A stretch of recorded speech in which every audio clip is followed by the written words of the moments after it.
Jonathan Ross is back on the radio nearly 15 years since the Saxgate scandal saw him hauled off the air.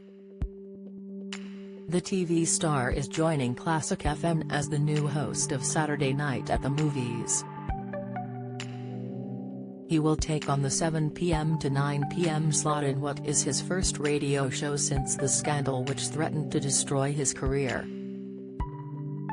The presenter faced a public backlash after he appeared on Russell Brand's show back in 2008 and left lewd messages on Fawlty Towers actor Andrew Sachs' answer phone.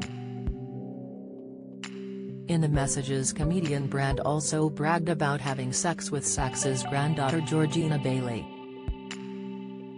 The BBC was fined £150,000 by regulator Ofcom for the incident, with Brand resigning and Ross, who hosted a Radio 2 show for 10 years, suspended for 3 months. Now he is back on the air and he can't wait to be back in the studio. He said, "If you love film scores and want to revisit the classics, as well as have me share a few of the more obscure delights from my vast collection, then I hope you make it a date to join me at the movies on Classic FM every Saturday evening."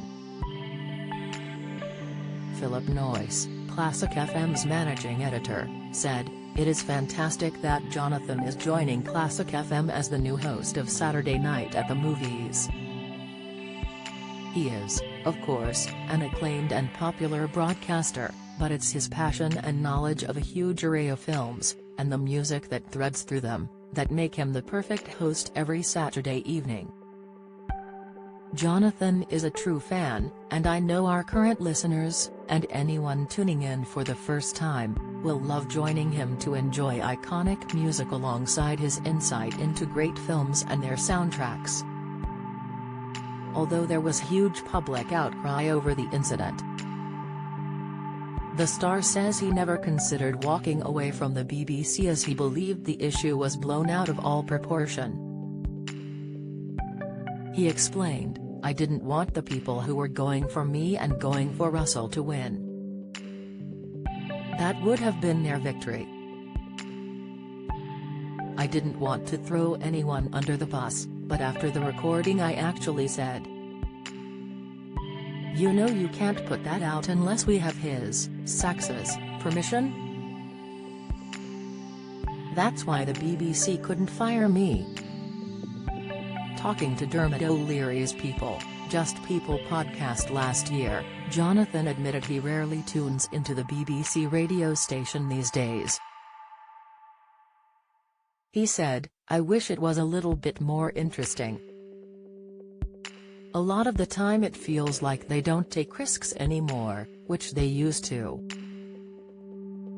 Obviously I'm part of the reason they don't do that anymore, because of the huge cock-up of me and Russell on his show. It's one of the reasons they allowed themselves to be beaten back into a position of oh, don't take risks, don't take chances.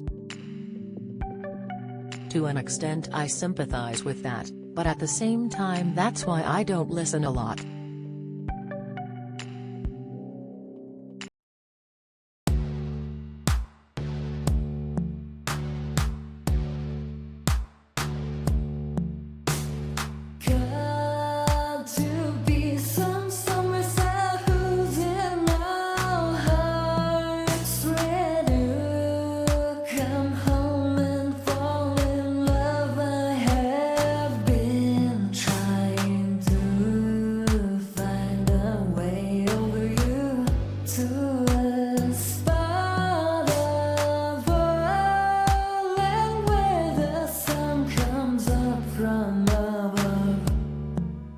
Now take